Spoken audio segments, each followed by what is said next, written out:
Spoilers are up ahead for John Wick Chapter 4. Hope you guys really enjoy This it. is your boy Sherry Speaks, man. I know I look a little ratty right now. I just got home from the theater. But, guys, oh, that's so cool. John Wick Chapter 4 was phenomenal, okay? It was phenomenal. Here's why I say this.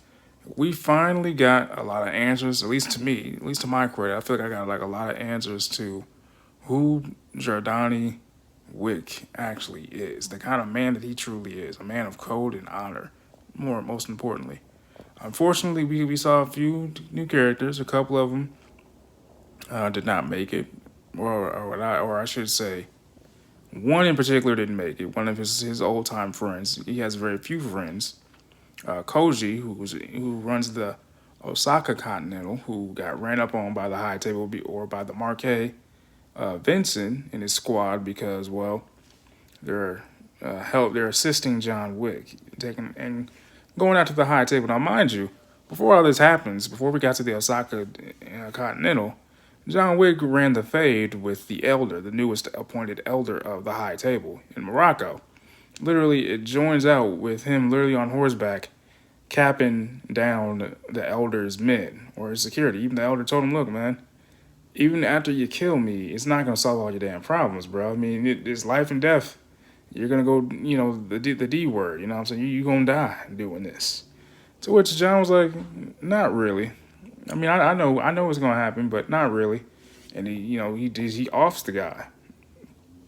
Flash forward, Osaka Continental, Koji, an old friend of his, and then we see Donnie Yin's character Kane, who happens to be blind. Now, like everybody else, was wondering, okay, how the hell did Kane end up blind? Come to find out, he actually gave up his sight. Gave up his sight. Now, it could be for his daughter, Mia.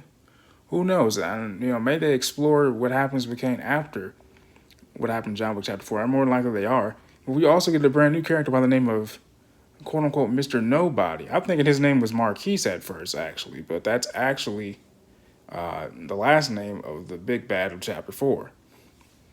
And I gotta be honest with you, he was such an arrogant prick. Winston had it, nailed to a damn coffin when he said at the very last scene of the fight scene, so the climactic scene between Donnie Yen and Keanu Reeves, where he says, "You arrogant prick.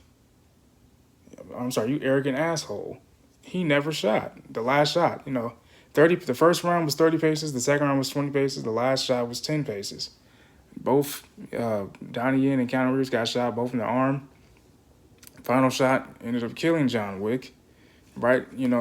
Right through the kidney, I think. And but Winston was like, "You arrogant asshole." He never shot and just blew his shit back.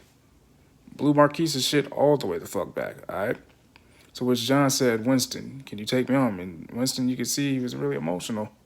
He said yes. And we see John walk down the steps, and take off his belt. And the last thing we saw him do, he just thought of his wife and said his wife's name, Helen.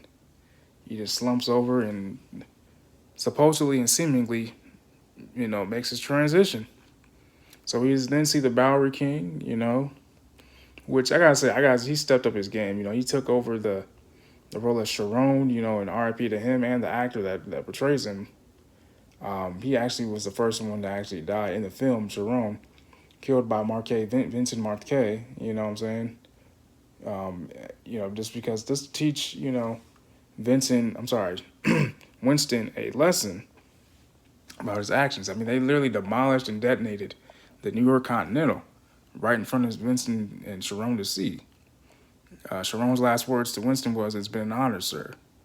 And Winston knows the game. He's been in this so long, he knows how to really get what he wants at the end of it. Even John said, "Look, you always got a backup plan, don't you? You always got to get something that you want." Something to that effect. To which Winston said, "Yeah." So you can't really, hate the guy for that. I gotta be honest with you. So we have a lot of action going on, especially with the Osaka Continental. Over at the Osaka Continental, Koji and Kane know each other. They're old friends of John Wick. They must have been the Three Musketeers, knocking people back, left and right. And so Kane gets his freedom, and so does John. Unfortunately, or seemingly, it ends with John's death. Mind you, John actually ended up getting reacquainted with his old family, the Bellasaurus. I'm sorry, the Belarus, right before he had the last duel with Vincent Marquet. Even though Vincent Marquet was being a pussy about this, a bitch about the whole damn thing, because he had John go up against his old friend, because he was afraid of John Wick. I mean, that's what I think personally. He tried to get the last shot on John Wick because he was down, but John just had one more bullet. He never fired and just blew his shit back, like I said at the very beginning of this video. So John ended up getting what he wanted, which he meant that. He stuck to his word. He's like, yes, and I'm the man that's going to kill you. Guys, they were setting up the ramifications for the last duel. The high table versus, the lower class serving table, you know what I'm saying? And John was like, yeah, I'm not going to be the one that's going to kill you. And, man, I got to be honest with you, man. Seeing John tumble down those damn steps over and over again made me feel like, damn, bro. Like, is he ever going to get a break? Because he got folded many a times, And then also Mr. Nobody and his trusted dog, You also got to see John have a heart, He's like, oh, I can't let, this one character, the guy that serves Vincent Marquis, I can't let this right-hand man kill Mr. Nobody's dog, you know what I'm saying? And that dog got a little roughed up himself, but she toughed it out. So you see, Mr. Nobody have a lot of great respect and honor towards John Wick. This wasn't just about a price tag. But mind you, John Wick's contract was on like $40 million or something to that effect. So overall, I think I really enjoyed the film, and I really am curious as to see what's going to happen with Chapter 5, because I already know that's already been in the can too. So it makes me wonder, is John actually dead, or is there a successor? Is it going to be Mr. Nobody? What's going to happen, y'all? Let me know what y'all think in the comments below, man. Deuces.